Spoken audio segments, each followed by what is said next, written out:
시장과 종목에 대한 정확한 판단을 한 걸음 더 다가보는 마켓맨, 저는 신한투자증권 최진석입니다. 오늘도 이번 주를 관통할 수 있는 세 가지 이슈에 대해서 한번 탐색을 해보도록 하겠습니다. 먼저 지난주 시장을 좀 정리할 수 있는 헤드라인부터 한번 탐구를 해보도록 할 텐데요. 어떤 헤드라인을 제가 한번 뽑아봤냐면요. 조정의 시작이냐, 그런데 개미 투자자들의 심리는 최고더라, 이런 내용을 한번 준비를 해봤습니다. 지난주에 미국의 이 주요 지수가 4거래 연속으로 좀 하락을 했죠. 그러면서 3월 이후에 주간 기준으로 최악의 성적을 기록을 하면서 한 주를 마무리를 했습니다. 그러면서 이제 좀 조정이 시작이 되는 것이냐 하는 우려가 올라오고 있는 상황인데요. 반면에 개인 투자자들의 투자 심리는 지금 최고 수준이라고 합니다. 개인 투자자 협회죠. AAII라는 그런 기관에서 집계를 8월 2일까지 했다라고 하는데요. 그러면서 향후 6개월간의 이제 증시 상승을 기대하는 강세론 비율이 4.1%포인트 전주 대비해서 올랐고요. 그러면서 49%까지 이렇게 오른 모습을 그림으로도 확인을 하실 수가 있습니다. 그러면서 이 같은 수치는요, 지난 9주 연속으로 역사적 평균인 37.5%를 상회하는 굉장히 좋은 투자 심리가 유지가 되고 있다라고도 해석을 해볼 수가 있을 것 같습니다. 반대로 이제 비관론 비율, 그러니까 향후 한 반년 동안 증시가 하락할 것으로 보는 그런 비율은 9주 연속으로 역사적인 평균을 하회하고 있는 그런 상황입니다. 이번 주에 또 스페셜 질문이 있었는데요. 금리 인상에 대해서 이 투자자들에게 좀 묻는 그런 질문이 있었습니다. 그런데 이와 관련해서도 올바른 결정이었다라는 응답이 63%에 달했어요. 그러면서 동결했어야 한다라는 그런 응답이 20%대 초반에 그치면서 연준의 최근 결정 역시도 시장에 좀 우호적으로 작용하고 있다라고 개인 투자자들은 느끼고 있는 것으로 나타났습니다. 그렇다면 이번 이슈에 대해서 어떤 부분을 좀 더 탐구를 해봐야 될까요? 여전한 파티 모드로 보여지는 개인 투자자들의 심리인데요. 그럼 상황에서 시장 방향성에 대해서 우리가 어떻게 봐야 할까? 이 부분을 제가 한번 생각을 해봤습니다. 견고한 개인 투자자들의 심리다. 이 부분은 역시 이 시장을 좀 지탱을 하는 좀 든든한 우호군으로 저희가 바라볼 수 있는 그런 요소는 충분히 될 것 같습니다. 하지만은 반대 상황도 저희가 좀 생각을 해봐야 될 것 같아요. 즉, 개인 투자자들의 이 같은 파티 모드가 랠리의 끝물을 시사할 가능성도 저희가 미리 좀 생각을 좀 해봐야 될 것 같습니다. 왜냐면요, 이 개인 투자자 협회의 이 지표가 언제 강세론이 특히 좀 올라오냐를 역사적으로 그리고 패턴을 좀 분석을 해보면요, 증시 랠리가 좀 지속된 이후에 시차를 두고 그러면서 개인 투자자들의 심리가 개선된다라고 저희가 생각을 해볼 수가 있을 것 같습니다. 근데 이때는요, 개인 투자자들이 이미 좀 추가적인 투자 여력이 제한적으로 좀 변해 있는 그런 상황이 되겠습니다. 그러면서 투자 심리는 굉장히 좋지만은 랠리를 끝까지 좀 힘을 주기에는 좀 역부족인 상황이다. 그러면서 자연스럽게 랠리의 끝자락과 개인 투자자들의 심리가 고조되는 것이 맞물릴 수밖에 없었다라는 그런 역사적인 패턴을 저희가 생각을 해볼 수가 있을 것 같고요. 실제로 지난 1990년 정도의 이라크 전쟁 위기 때 강세론 비율이 최저였을 때가 있었어요. 즉, 이 같은 지표가 역설적으로 작용했다는 얘기가 되겠죠.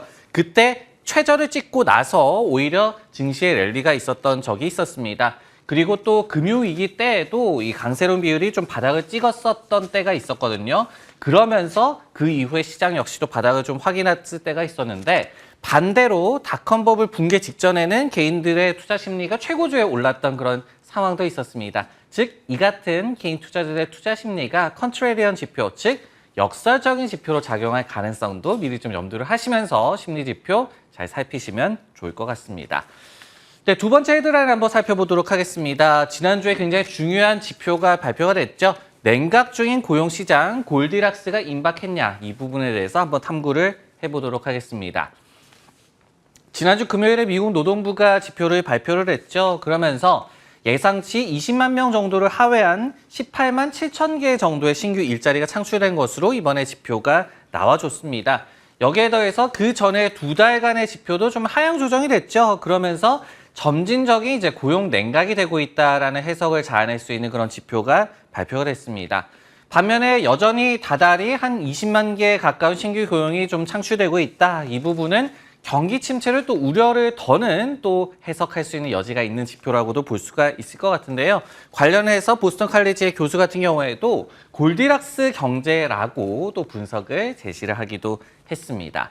다만 이 같은 지표가 연준을 움직이기에는 좀 역부족이었다라는 그런 지표 해석도 있었습니다. 저희가 한 두 가지 정도의 요소를 생각을 해볼 수 있을 것 같은데요. 첫 번째로는 이 레저와 접객업의 고용 증가세가 둔화됐습니다. 이 부분 같은 경우에는 서비스 경기와도 굉장히 좀 밀접하게 연관이 돼 있고 그러면서 임금 상승률과도 연관이 깊은 그런 섹터라고 저희가 생각을 해볼 수가 있겠죠. 이 부분에서 이제 이 고용이 좀 점진적으로 둔화한 점은 긍정적으로 볼 수는 있겠지만은 이 부분 역시 동시에 여전히 구인난을 겪고 있다라고 합니다. 그러면서 앞으로 또 한 번 이 같은 섹터에서 고용이 늘어날 가능성은 여전히 좀 염두를 해봐야 될 것 같고요. 두 번째로는 임금 상승률이 견고하게 유지가 됐다는 점 역시도 여전히 좀 경계를 거둘 수 없는 그런 요소라고 볼 수가 있겠습니다. 전월 대비해서 0.4%, 전년 대비해서 4.4%의 임금 상승률을 유지를 하면서 연준이 아직까지 할 일이 남아 있다라는 그런 해석을 자아내는 지표의 한 요소도 있었습니다. 네, 고용 지표와 관련해서 어떤 부분을 좀 더 탐구를 해봐야 될까요? 물음을 한번 던져보도록 하겠습니다. 고용 냉각, 금리 인상의 끝을 좀 시사하는 것이냐, 더 살펴봐야 할 점은 없는 것인가, 이 부분을 생각을 해봤습니다. 논란의 여지는 물론 있겠죠. 하지만은 고용이 좀 냉각이 되고 있는 점은 연준의 금리 인상 사이클이 좀 종료가 될 수 있는 그런 요소다. 그러면서 시장의 우호적인 흐름을 돕는 요소라고 충분히 좀 생각을 해볼 수가 있을 것 같습니다. 그리고 인플레이션 둔화와 함께 고용 냉각이 나타나는 것이 특히 시장 입장에서는 긍정적이라고 또 볼 수가 있겠죠. 실제로 고용지표 발표 이후에 라파엘 보스틱, 애틀란타 연방은행 총재라든지 그리고 오스탄 굴스비 시카고 연방은행 총재 등의 주요 연준 위원들이 고용지표가 좀 호조가 되고 있기 때문에 고용지표가 좀 적당한 수준으로 나왔기 때문에 긴축이 완화될 수 있음을 시사를 하면서 또 시장에 좀 긍정적인 메시지를 던지기도 했습니다.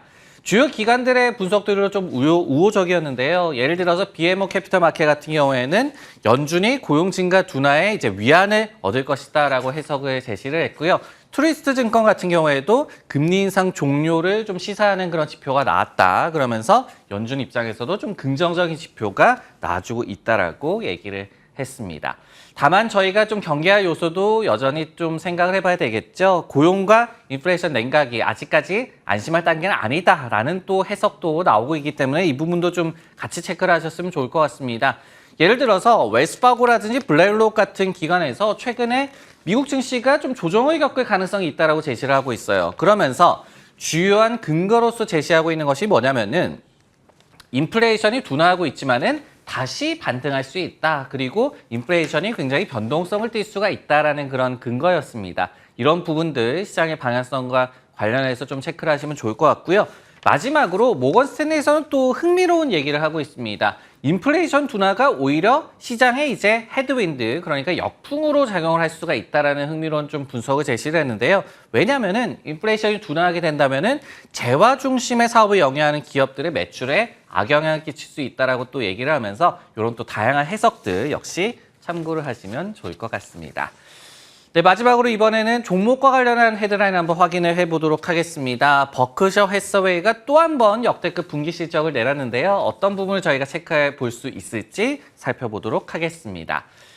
주말간에 워런 버핏의 버크셔 해서웨이가 실적을 발표를 했는데요. 또 역대급 분기 실적을 내놓았습니다. 2분기에 영업이익이 100억 4,300만 달러에 달했어요. 그러면서 전년 대비해서 7% 가까운 성장세를 기록을 했습니다. 여기에 순이익이 359.1억 달러로 전년 동기에 436.2억 달러 손실에 대비해서 극적인 좀 긍정적인 측면에서의 반전을 또 이뤄냈습니다.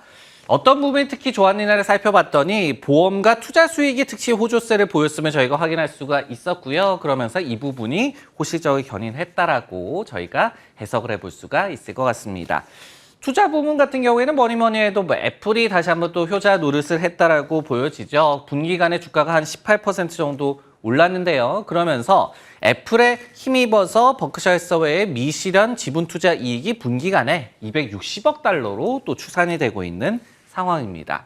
그러다 보니까 버크셔의 보유 현금 규모도 1,473억 달러로 나왔습니다. 그러면서 1분기에 1,300억 달러 수준 대비해서 현금의 곡간도 두둑해졌다라고 버크셔 해서웨이 실적을 평가를 해볼 수가 있을 것 같습니다.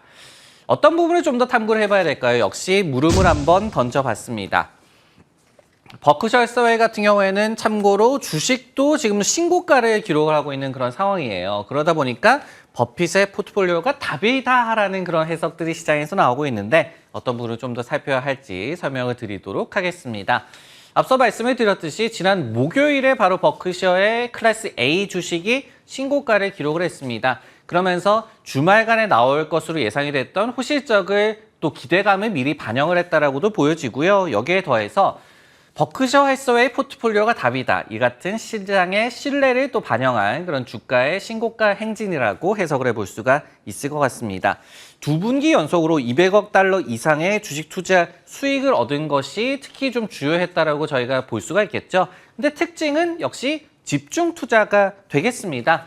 버크셔 같은 경우에는요. 지금 보면은 애플과 아메리카 익스프레스, 뱅크 오브 아메리카, 코카콜라 그리고 쉐브론 단 5개 종목의 포트폴리오의 78%를 집중을 하고 있어요. 그러니까 몇 개 안 되는 종목에 특히 좀 집중을 하면서 좋은 투자 수익을 얻을 수 있다라고 저희가 볼 수가 있겠고 다만 그렇지만 이번 실적에서 좀 경계할 부분도 있었습니다. 이번 분기 실적에서 워런 버핏의 고민도 좀 엿볼 수가 있었다. 좋았던 실적과 더불어서 이 부분을 저희가 좀 생각을 해봐야 될 것 같은데요.